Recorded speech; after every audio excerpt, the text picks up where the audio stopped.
other than somebody like that guy in Canada who's a doctor and records, Yeah. you know, Yeah. two Yeah. people live in his house and stuff.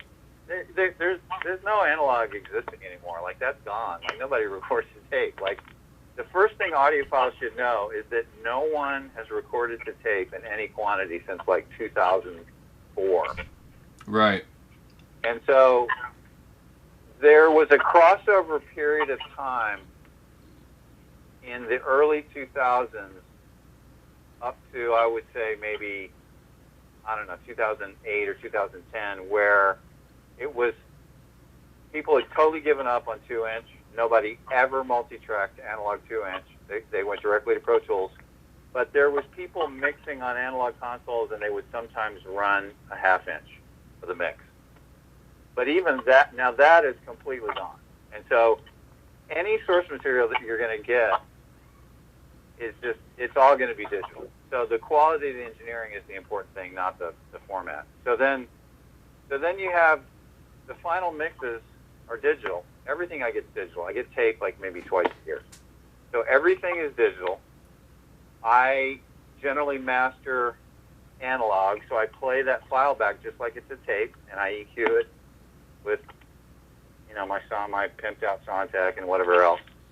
And then I, you know, re-record it to digital. And this is the other important thing to know.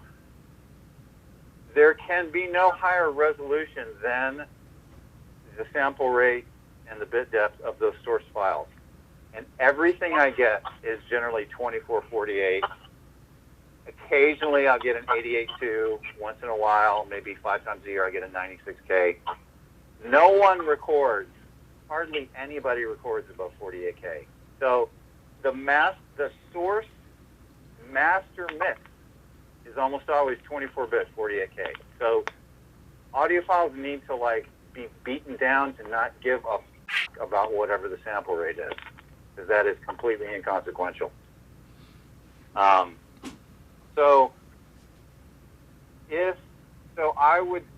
Me or Steve would be taking a 24-bit 48K in most instances, sometimes 88.2, sometimes 96K, and would be putting that mastered file, only it will not have any limiting or any volume. In other words, it would be the same file that I would cut a lacquer from or would send to somebody to cut the lacquer. So it's a completely undynamically range, messed with, no soft clipping distortion embedded, but yet professionally EQ'd or, you know, compressed if needed. And that then goes directly to the tape. So the audiophile guys get a first generation analog copy off the final EQ'd master. I think that's an interesting point right there. Like, this is the only way you're actually getting a first generation analog copy. Yeah. Because what happens is this whole thing about the province of it being analog.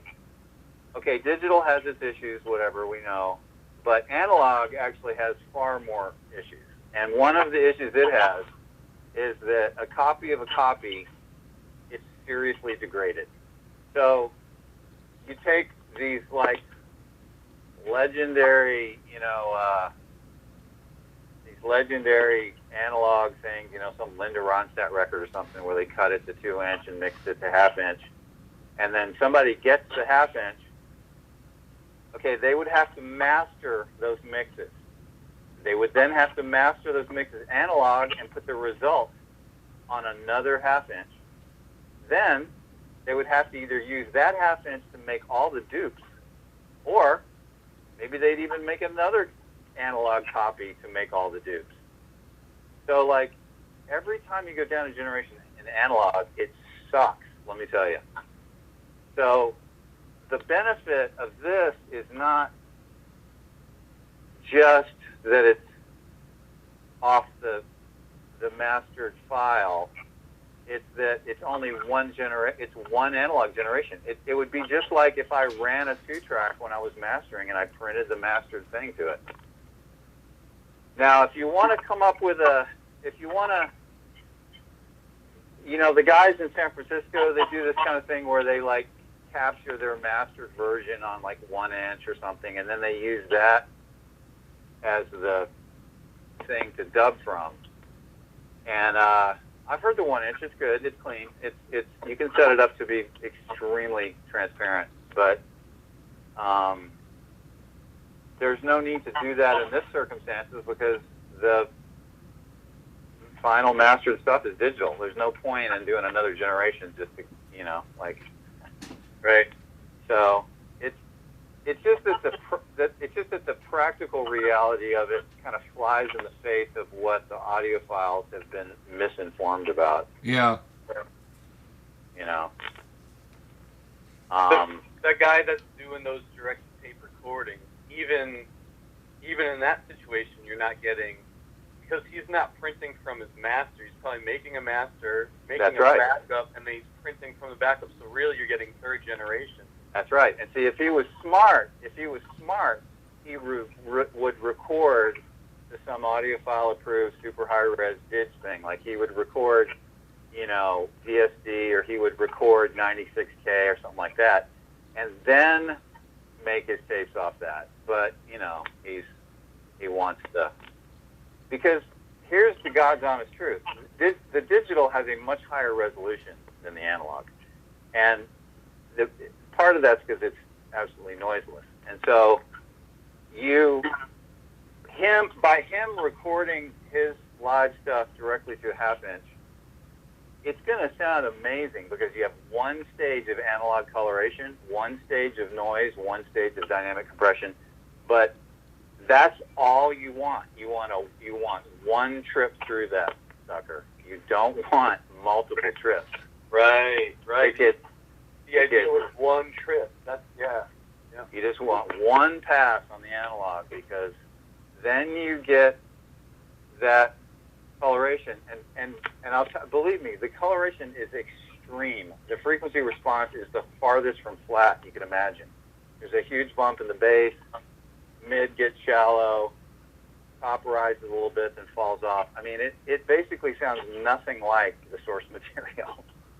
In fact, when I was at Sterling for years, we would joke, like I'd see Ted Jensen in the kitchen, I'd say, "What are you working on today?" He's like, "Oh, I'm something, blah, blah, blah, they sent the tape and the file." He's like, "I haven't had the tape win over the file now in like 5 years."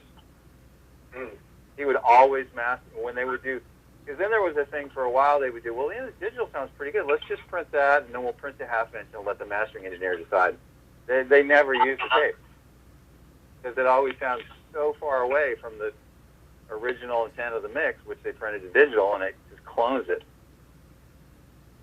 So what these audiophile guys are buying, they're mistaken by thinking they're buying some like higher resolution, free of any digital artifact kind of thing. Right. What they're buying is they're buying one level. They're buying the pleasingness of the analog coloration, and it's a very pleasing thing, but it's not pleasing after one time through.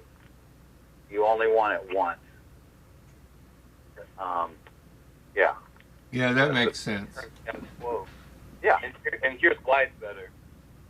And and when you go pure analog, here's what you're really getting.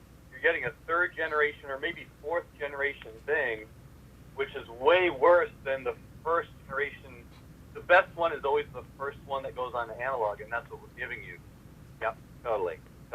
And the ones that are routinely circulated amongst the tape guys, not all of them. I mean, there's a few people doing new stuff, but very few. But the ones that get circulated, what those are a tape copy that was run when they were cutting the vinyl for the first time, so they could cut subsequent lacquers without having to start from scratch. They could just play the tape that captured all the EQ moves.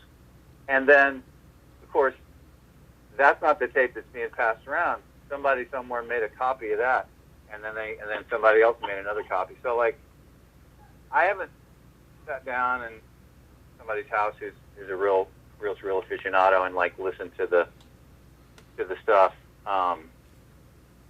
But other than it just having that inherent thing that analog has, I can't imagine it sounding that great. So who knows? Sure. You got any more like devil's advocate kind of questions? Sure, I do. The question I'm going to get asked is, why should I buy this tape when you're selling the digital download and I have a really great DAC? Well, because unless I redo the mastering, which I'm not as apt to do, I mean, I could. Well, let me back up. If you want to also sell digital downloads, you could conceivably sell the file that the tape was made from, which will be incredibly quiet. Mm-hmm. So if you wanna sell an unlimited file, that would be super cool, you know. But it's normally never offered to the public because no artist is going to want to put their record out 10 dB quieter than everybody else. Right. It does happen. So even a lot of audiophiles are going to struggle with that. Oh yeah, because they'll their be gain like, structure quiet. will What be. the hell? Why is it? Well, because this is actually how much less limiting you've been listening to. Right. Well, Chesky CDs have historically been that way. They don't limit, and so you put one of those on and you can't even hear it. You got to turn your shit all the way up. Yeah. And some people don't even have enough gain to get to where they need to be. But, you know, that can be explained. I think just offering that, nobody's offering that. Not that I know of. I mean, you know, HD tracks sometimes on, you know, like a big major release, HD tracks will spend extra for, you know, Ted at Sterling or somebody else, you know, to like run AC/DC with like, you know, 2 dB less limiting or something. But yeah, in general, the only files available for stuff are the original CD, if you still have an OG CD, and if the CD was from like the 90s, when the converters got better, but before the software limiters started ruining things. The sweet spot for CD is basically the entire decade of the 90s. Mm-hmm. And if I take one of those, you know, Roxy Music CDs or something from that time period and put it and rip it in my NUOS Zen Mini and compare it to the stream on Cobas, the stream on Cobas is still louder. Like, they have remastered almost everything on Tidal and Cobas, and all they do is they just turn it up. They limit it more. I see. So, it's just that. That's good to know.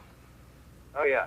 So it's that's the other thing. It's like most of the stuff on streaming is not as good sounding as just actually getting the CD, but then hardly anybody gets the CD anymore. So,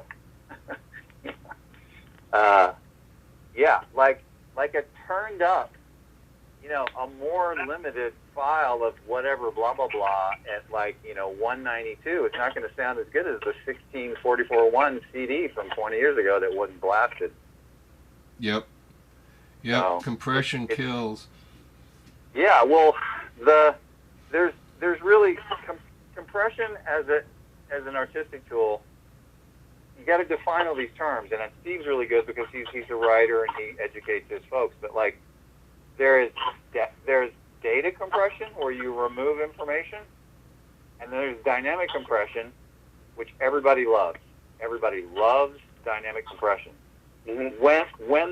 When that ratio of compression gets so high, it's considered limiting, which is more the 20 to 1, 50 to 1, 100 to 1. That it's no longer called compression; it's called limiting. And the limiting is what sounds bad, not the compression. You know, like compression is good, but the limiting is what? Data compression, not so good. Audio production, compression, good. Limiting, bad.